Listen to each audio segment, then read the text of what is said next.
I'm Dane Rose, and as chairman of Happiness Data, a nonprofit organized around facilitating design that is intelligent. Intelligent referencing a definition that the efficiency with which energy is transformed into human well-being, energy, time, money, natural resources, human well-being, mental, emotional, physical well-being, equals intelligence. And we have a big problem in Western architectural models at present. And it's all around wasted energy. If intelligence is the efficiency with which energy is transformed into human well-being, then every form of waste is a lapse in intelligence. So we have 80% of the house is used about 5% of the time. I've been living, in the Bay Area last 15 years, $1 million home, 80% of it, 80% of all my tools, 80% of my use of my car, 80% of the time I'm on, 80% I'm not on the deck, I'm not in the hot tub. 80% of the house is used 5%.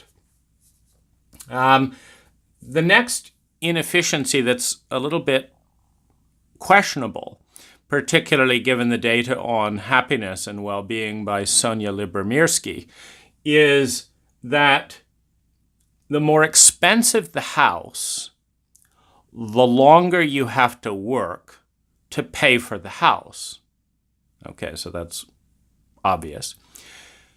The more one is working away from the house, the less time you're in the house enjoying it. So at some point, you could say this trend could become so absurd that you'd be working 16-hour days to pay for a house you never visited because you just slept right after work. And so you'd have a $3 million house that you spent 10 minutes a year in, as opposed to a lovely cottage that you spent 4 hours pondering and puttering around every day in, that cost 1/10 of that, but you freed up time. The next inefficiency is 80% of energy is consumed for these low-use items. So the whole parking lot is created for the odd time you need to park. A guest parking lot is created because you have guests 3 times a year in that place, or once a week. You have a power drill because you use it all of 10 minutes a month. These are very low-use items. Now, simultaneously, and this is the wake-up call that's, I think, the big blind spot in our culture, is more than 70% of Americans today feel chronically lonely, meaning loneliness is a recurring theme and it's up and growing. Suicide among middle-aged white men is growing. Suicide is one of the leading causes of death in young people. 20% of Americans are depressed. Addiction rates are rising. They're 1 in 7 around substance, conservatively. We're a very shadow-averse culture, and so any of these statistics, if they're put out there, you can often double them quite comfortably because we're in a pattern of denying. But we are social pack mammalian species. Monkeys know and feel that they are safer in a pack than living isolated. Our biology is built for that. But we've defined success in opposition with our own biology, and it's leading to psychological and physical breakdown, going against the actual data of our bodies, our history, our biology, and the unhappiness. And so there are many Americans who do not consider they have a single friend, a single confidant that they can safely and comfortably be who they are with. That's a disaster of devastating proportions that makes us one of the least intelligent cultures in human history. 10,000 cultures in human history, 10,000 languages in human history, estimated by anthropologists. We are spending more energy than any other culture in human history per capita. More time, more money, more natural resources per capita. For higher rates of loneliness, depression, and addiction than most cultures in human history. The level of well-being we're creating for this 10 to 100-fold increase in consumption is often in negative terrain relative to even 500 years ago. You take the depression levels in a Native American tribe, the homelessness levels in a Native American tribe, the addiction levels in a Native American tribe, the amount of domestic violence. You take these data and then you say, well, what was the carbon footprint of a Native American? And you can see that in some metrics, we have moved 100 times in the wrong direction using an intelligent definition of intelligent. So the solution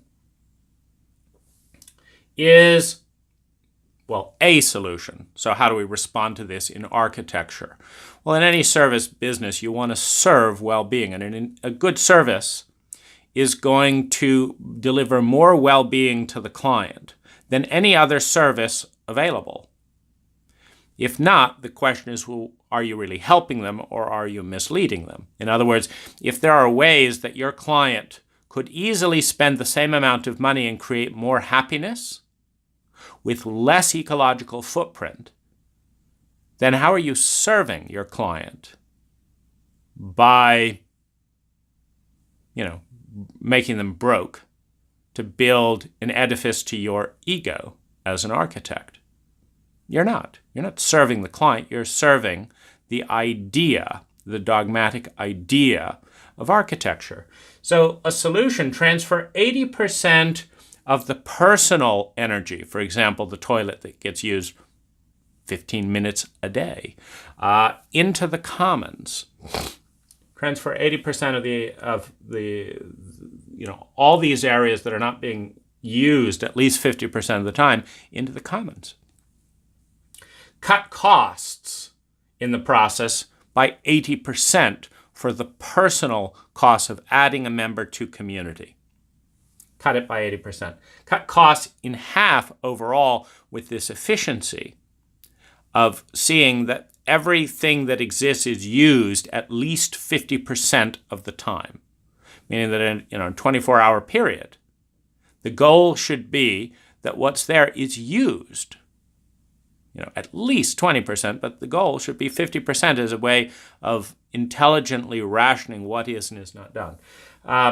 And in the process of cutting costs, spend 2 times more time in community. This responds to loneliness, depression, and addiction. Share eating, bathing, art, etc. And also go from a dissociative paradigm in which you're the least important thing as the client, to an associative paradigm in which you are the center around which everything is not only decided, but the center of the activity.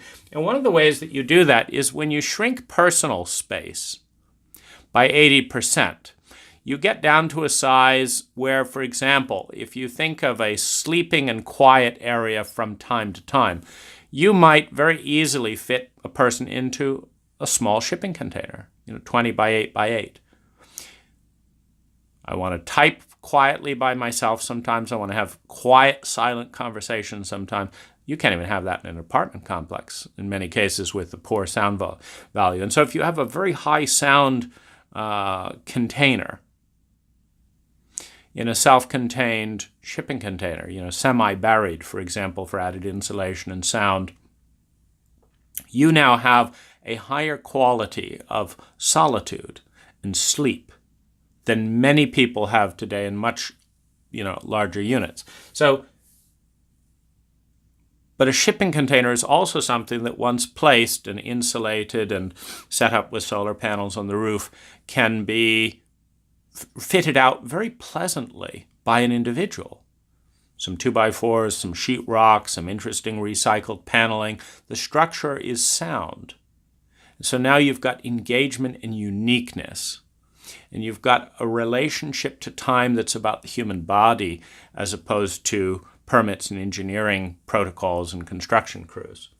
So participate in the building. So what we get then if we look at this process,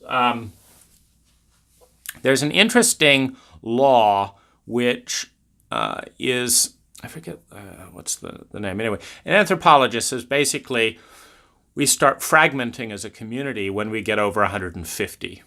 And so to keep a sense of belonging, of feeling welcome and that we know and are known, we've got to keep the group modules below 150. And so,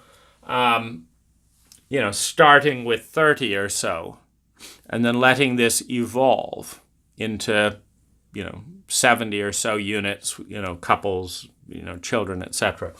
You get into a situation where you have, a community bathing that is top-notch. Steam baths, hot tub, sauna,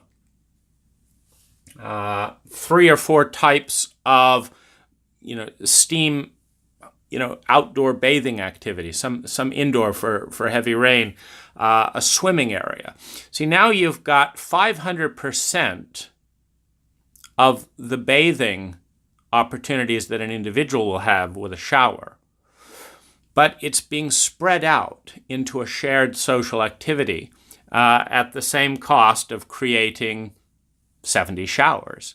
And so, having unified bathing that's taken a step up, having eating facilities, again, when 3 people cook food for 50, they take the same amount of time as 3 individuals cooking for 1. 3 people in an hour can cook for 50. 4 people in an hour. 1 person takes 20 minutes to an hour to cook for 1. So you get incredible efficiency of scale. You also get a variety of food. Now, hedonic adaptation says that variety is what makes life interesting. The fact that it is not your food all the time is what makes it interesting. So when you have a rotating cook staff and rotating, recipes and stuff, you actually appreciate the food more than the very finest food eaten over and over and over again, which we get into ruts as individuals. So you have eating, you have activities and art and movie watching and, doing yoga in the morning, etc. And because we're reducing the personal space down to 100, 200, 300 square feet, and we're expanding public space, and we're moving towards, shared utilities, solar panels, a large lake, created with an EPDM membrane and fountains for fire management. But fire risk is much lower when you've got a shipping container. They don't really catch fire, and if they do, it's just a little bit of an inside of a shipping container. You also bring people into the commons by not enticing them into personal space. So when you got, 200 square foot, 8 by 20 shipping container, you're not going to spend all your time in there. You're going to go for a walk through the garden. You're going to go out and get some vegetables and help. You're going to go prepare food. So quality of life goes up significantly. And so my challenge and invitation to you as an architectural student, professor, as an architect, is to take either this as a complete system concept, the goal of reducing energy per capita, time, money, and natural resources, by tenfold per unit of human well-being, the goal of increasing human well-being tenfold per existing unit of energy consumed. 10x design is a paradigm. Do you want to tackle this as a module, like create the perfect independent sleeping unit, the perfect individual space? That's a module. Or the perfect community bathing system as a module. or the perfect eating environment, the perfect activity as a module, the perfect solar power generation station. These are all modules within the overall paradigm of groups of community building a higher quality of life consciously.